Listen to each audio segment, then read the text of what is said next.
Yeah. So Cam, are you excited to be brought back as host for BAME Online 2.0? How could I do it without you? Yeah, exactly. I was like, am I excited? Yeah, obs, but I also totally expected it. I was like, I hope so. I feel like, yeah, BAME Online will be the same without us doing a little bit of a duo, tag team, which I love. Yeah. I mean, what I am going to do this year is let go of the reins a little bit. Not be in every release control just a little. In fact, I'm not going to be in any sessions. Does that even like mean that we've still got BAME Online if you're not in like every session with different earrings? We've got, well, me and you will have our little bit at the start and we at the end. We'll talk about the things that really matter. We could do another one on the power of friendship. I thought, anyway, let's go back to point. So how are you feeling about it? It's your thing. How are you feeling about it? And it's proper like your thing this time. My thing. Oh, how am I feeling? I'm excited. I am excited. I mean, I forget that last time, you know, I did it in 5 weeks. So I keep being really forget the late night talks in those 5 weeks. Sorry, the amount of late night talks that you had to do that. What about this one? What about this one? This time we've got our allotted 3 o'clock slots. We'll talk about BAME Online on Thursdays at 3. We've got structured meetings. We've grown. It's great. We have really grown. We've become boundaried, and that is incredibly important. The B in BAME Online stands for boundaries. Boundaries. Okay. Boundaries, aspirations, memes, energy. Yes. Not forgetting energy. Yeah. Enthusiasm or energy. Energy's better. What are you most excited about this time around in comparison to last year? I think what I'm most excited about is so we've created this process called the Bubble Boss. Obviously, you know about it because we created it together. Double B. Bubble Bosses. So I'm really excited about kind of, you know, giving these people who I think are change makers and like really inspirational, and inspirational, I feel a bit cheesy, but like change makers, and giving them kind of, you know, room to create a story for us. You know, I think that's going to be something that's really, really exciting. You know, I know I'm great at this stuff, but like, you know, other people can do things too. Yes. And it's also really nice for your time. It's really great. So yeah, I'm looking forward to, like, you know, each Bubble Boss having a different personality, having different themes, having different music. So I think, I think I'm excited about that. I mean, what I'm excited about is that, you know, I think BAME Online last year brought people up to a level that probably like they didn't know they could get to. They didn't know was happening. Like, we brought them into our world, and now actually like being able to like bring, you know, have a more like nuanced and more I guess deeper conversation is very, very exciting to me. Going kind of I think we scratched the surface last time. And this but time, necessary, like, you know, it was the introduction. It was like bringing, like you said, bringing everyone to that space.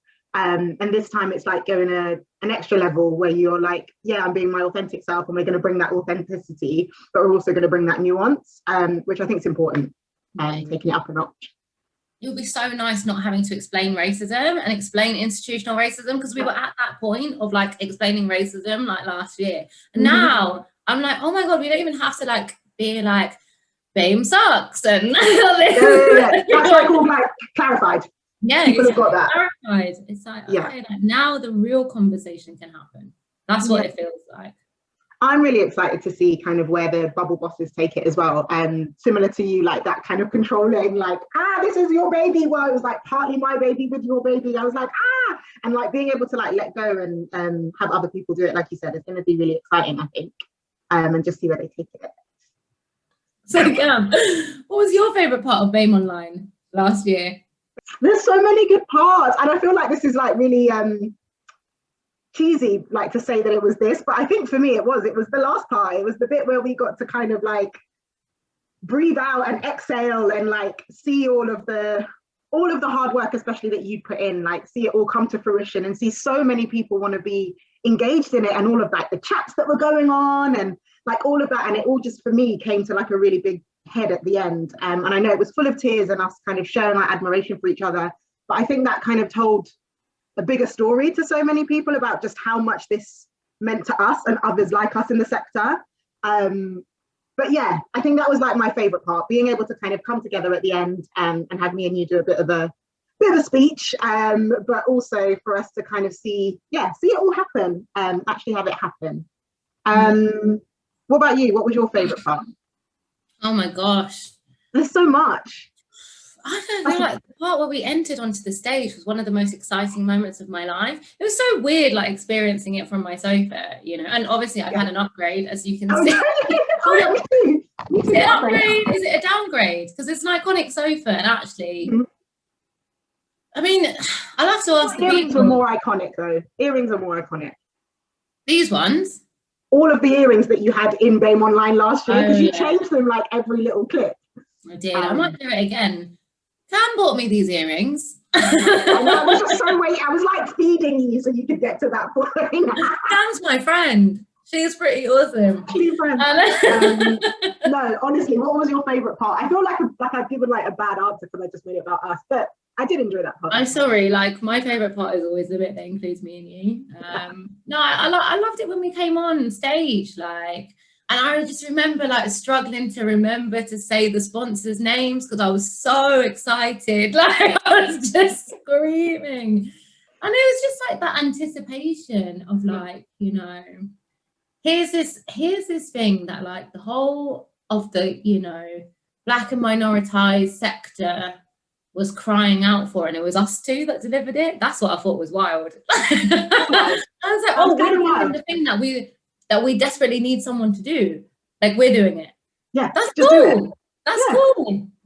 Yeah, and I definitely enjoyed all of the chat, and I think that's like it was really great to see conversation happening around the conversation, like the sessions that were happening.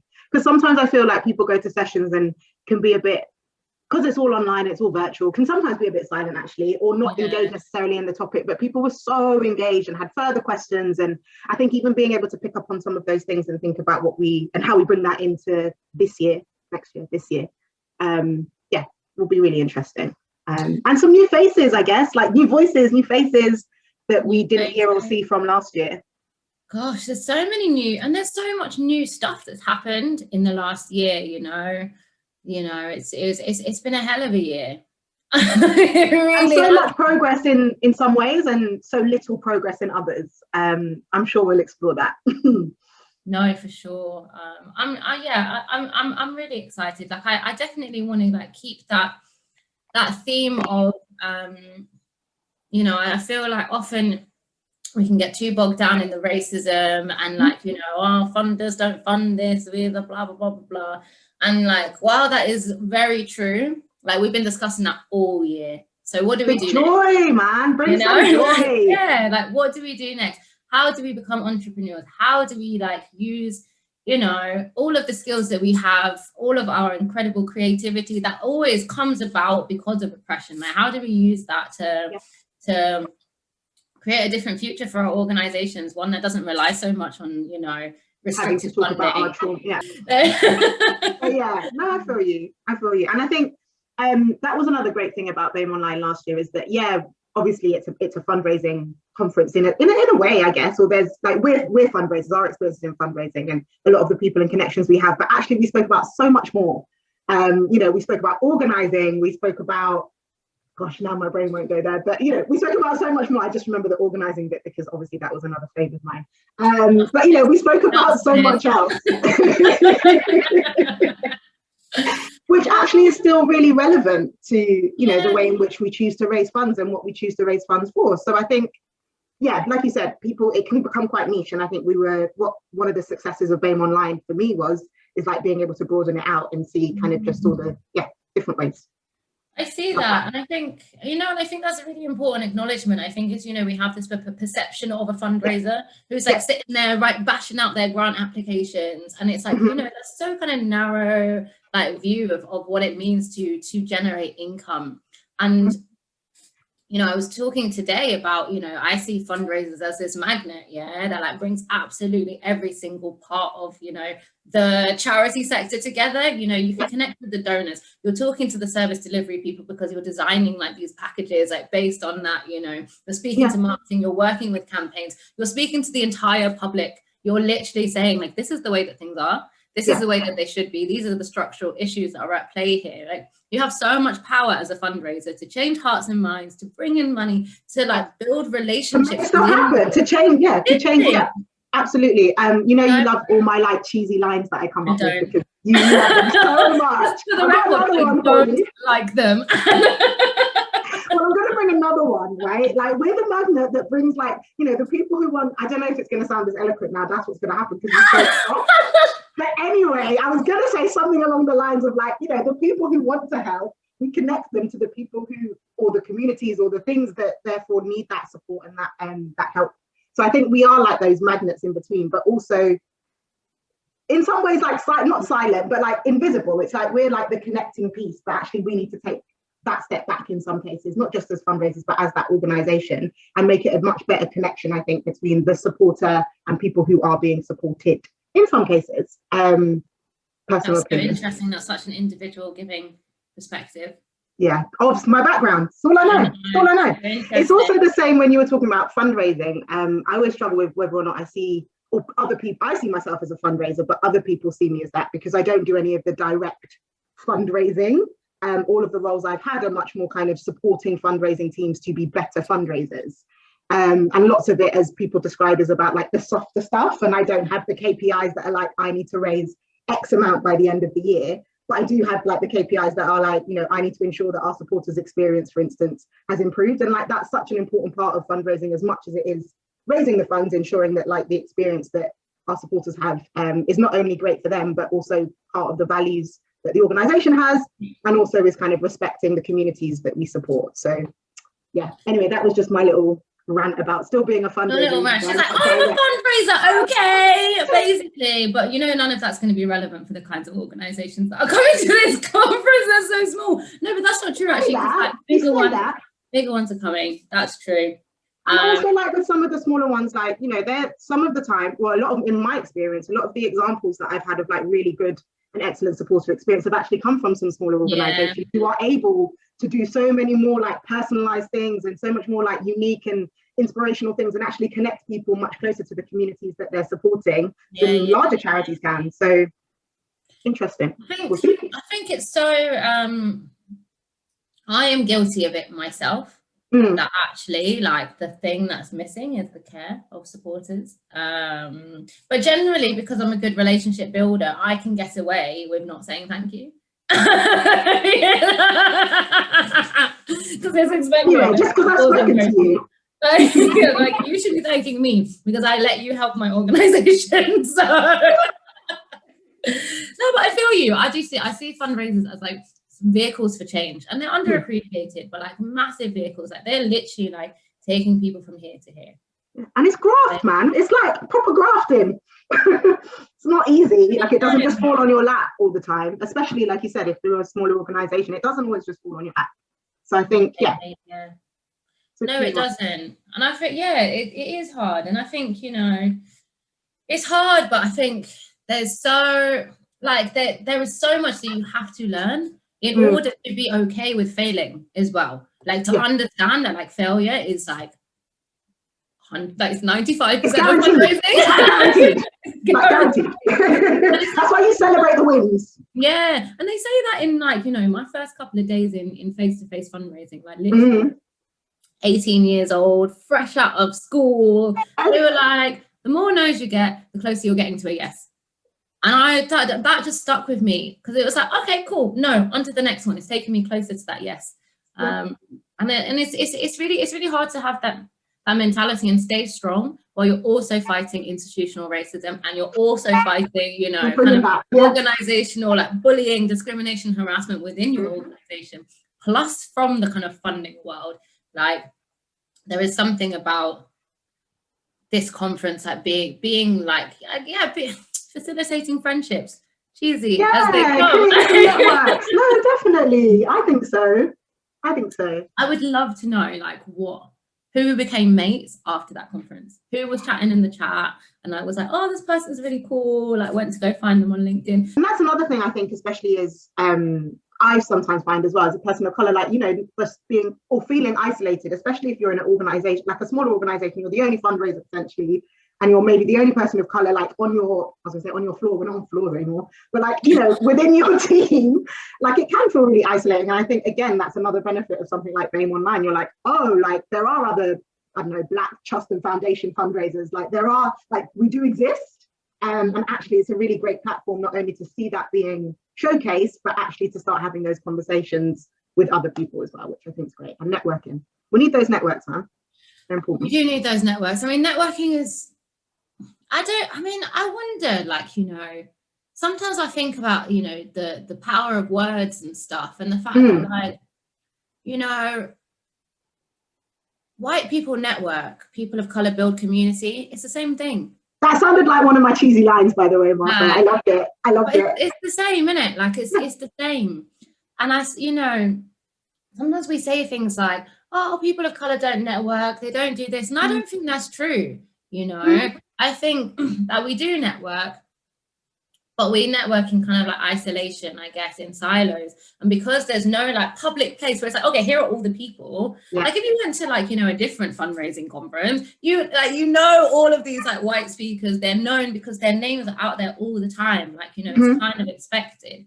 But actually, like BAME Online is that kind of opportunity to be like, here we are, here's our names, like, and actually like bringing all of that together is magical. Awesome. I'm so happy that I get to do that. Like, I think that's so again, you get to do it again. again. And this is it, like even us talking now, I know I blab on about it all the time, but like there is just, I have never been in a space for so long, an entire day with a bunch of people being authentically them all the time. And I think that was like, for me, as a spectator, like not even as a host or someone who supported you in your amazing creation, like I think for me, that was the most precious part. Like, wow, just being ourselves and like using like, I know this is gonna sound a bit cheesy, but like our lingo or our slang or like just how we would talk that isn't associated with being professional or like the idea of professionalism, even in the chat box, like the way we were talking, like, it was just so like raw and like, and that's so special. And I think, yeah, I want to kind of put that in a bottle and hold it forever because it's, yeah. I want to drink it. I don't want to hold it. Yeah, maybe not hold it. Yeah, actually. So sentimental. Yeah, very sentimental. I feel that. And what I really hope is that there will be really young fundraisers that come. You know us. We were 18, 19, like little knocking on doors, picking up phones.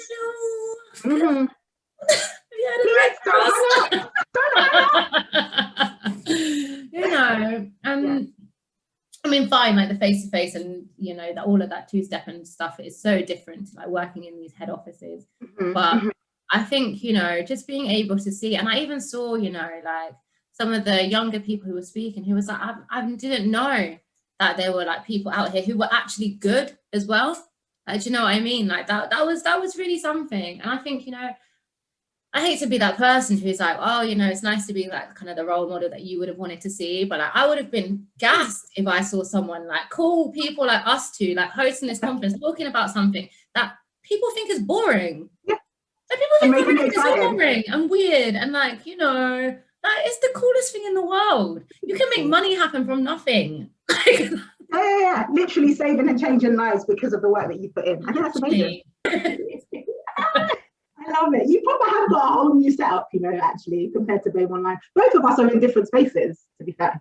We've changed. And that says a lot about us as in, oh my God, you have grown like, I don't know, out of this world. But that does say a lot about like both of us. I think like, you know, your JMB and like where you're at and how BAME Online has now come there to meet you almost. Like, you know, that's a big deal. That's a big deal. Oh no. At some point it's going to hit me like a ton of bricks that all of this has happened. I keep thinking that it has, but I don't think it has. Like, I mean, you know, there's so much of this that's not mine, you know, like I brought a lot of people together, like, but it's not my ideas, like, it's not really like, you know, my knowledge, it's not my insight. I'm just well connected, and like people want to like chat to me, and I know how to get the best out of people, and I think that's, you know, and that's my beautiful. skill. Yeah, and like, you know, I think yeah, I would be wrong and terrible to say that like this is mine. I feel like it's co-owned by like everybody who spoke and like helped me to design the whole process last year. And we're talking, you know, over 100 people. Yeah. Plus, like, think about it, you know, Ubele Initiative, the report that sparked the whole thing. Like, they're like, you know, Charity So White sparked like all of this. It just feels like, you know, there's so much that came together in order for like this to be possible, and like so many terrible things as well, like not forgetting that it was literally like a month after George Floyd's murder, right? And here we are a year later, the same week, another person's another murder. Yeah. How much has really changed? But you know, there's something like so incredible about like doing this with my community, and humbling as well. It was quite a humbling experience, especially when, you know, I was in every single session, and like I was the one who didn't know anything in these sessions, being like, wow, I didn't know this. This is all happening. And, you know, I found it to be an incredibly humbling experience, and I thought I was the shit, but I realized that like everyone else is the shit. Is the shit. That's beautiful. I love that, and I think that's another thing that like. Again, I say you've created, but like you say, people have, but like having like created that space, that platform for people to be able to do that, and to showcase it and show it off. Yeah, beautiful stuff. Who would you love to see come back? Oh, who would I love to? Fazan, man. Fazan's a bubble boss. Like, the first person, I was like, Fazan must come back. His energy, everything. But yes, do you know who I learned a lot about, or a lot from? Sorry, Patricia Andy. Like, yeah, I loved Patricia. Really honestly, one of like the best connects that I got in the conference, and like she emails me all the time to like tell me what's going on in the sector and just like cool stuff, and like I feel privileged to like have somebody of that caliber even want to send me emails. Like, I'm like, that's so, yeah. No, I thought, Patricia, I'd love. Yeah. What about you? Well, Kashana Palmer had me basically giggling for the entire I thought that was really, really awesome. I actually think the reimagining leadership session was really incredible. Like, I don't know, man. Rinny Jones is like just fire. Like, you don't even realize like how young she is when she, you know, she just commanded that whole session, and just like, you know, having that person kind of be like held by two people with like great experience in the sector, and obviously like I just fell in love with Paula Mardy. And like Sabina held that space so well, and I found that to be a really emotional session actually. And it was that one really like tugged on the heartstrings like quite a lot. I mean, everything tugged on the heart. I spent the whole I was gonna say like a session on like imposter syndrome where literally everyone in the chat were like tears, and me and Sab were I'm sitting on the screen like just crying. Screaming. I definitely should have turned my camera off. Anyway, I think that was one lots of people were speaking about afterwards as well, just how much more they wanted to hear about it, or just how much they identified. And like, again, it's that seeing, like you were talking about, like seeing yourself or whatever, hearing like experiences that you're so familiar with, and from a person that, you know, looks or is similar to you. And I think, that was quite powerful. And even though it was like a, 15-minute quick snapshot, I think it did the jobs, got the tears out. Yeah, no, I mean, we needed to get the tears out. Like, it was just fell at such a weird time, you know. We were still adjusting to lockdown, and like everybody's like going through like such stuff. I mean, I feel like actually we're all probably a lot more traumatized now than we were then. Used to the trauma now, like, no, 100%. So I expect more tears. I say, you know, I'm literally looking at the program right now, because actually I'm just looking, I'm like, damn, this is so good. Crowdfunders that blew our minds was like the feel good session of the event for me. It had like 3 Black people who had just raised so much money and actually like, you know, it's just some like really incredible stuff. And actually 2 of them knew each other, and the way they were just like bouncing off each other. And it was literally like, it was like white people weren't invited to that session, because like, honestly, I don't think they would have understood anything that was going on, because it was just all colloquial, all like in jokes, you know, like there was just like. But that's also what I think, like, yeah, anyway, that's what I think is great about it. That's what I think is beautiful. And the fact that you can feel so comfortable. And you know, that's down to not just you, but also like who you put together. Like, I think you've got such a knack, like, for being able to do that as well, like seeing like this person and going, oh god, like you'd have a really good conversation, you'd really get on. And I think that also makes it, you know, curating a conference isn't just, as you know, isn't just like, oh, we'll get this speaker, that speaker. And like, no, for all of those who were doing that, there's so much more to it. Like, you did all those focus group like sessions and one-to-ones and conversations that you had beforehand. Then you thought about really cleverly like who you were going to put together and how they fitted in the stream, and a whole thing. I'm in awe. Whole thing. Well, thank you. I'm still in awe of myself. I almost can't believe that it was me, you know, like it almost feels like the dream is about to end. It's been a very long night's sleep for me. Well, this year, I mean, I don't want it to be too different, but I don't want it to be the same, you know. No. I think we'll level up. I don't like to use Boris Johnson's words, but he definitely stole that from us. Not me and you. Just us as a community. Yeah. Level up. 100%. There's a whole song by Sierra called Level Up, like, no Boris. Yeah. Take it to the next level. But also, I think this needs to be a real space for healing, and like coming together. Yes. You know, we've been through it in the last year. We thought that we had like, at the time, we had no idea through it, but like, we had no idea. I've been utterly exhausted since the last BAME Online. Me too. And not so much. None of that is to do with work. No, like, you know, all of that is to do with, the systemic issues, the nature of racial capitalism. What a flipping surprise! Ta-da! My old enemy strikes again. Continuously. And I think, yeah.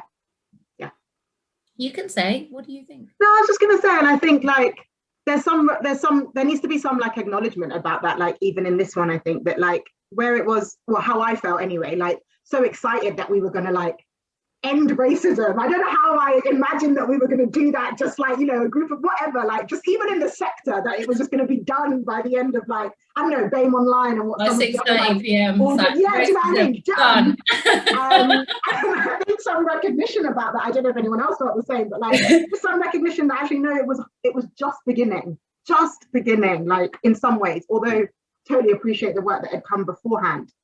But certainly like this time round and this energy, it was just the start, and it's been such a tiring journey, and we are nowhere near any kind of end, if that exists, or the creation of the new world as it should be. But just like you said, a pause for the joy to celebrate like where we are and where we've come and like who we are, but also that pause to reflect on like just how tiring it's been and exhausting and traumatizing. Literally, I mean, you've been chased off social media, essentially. Yeah, I'm gone.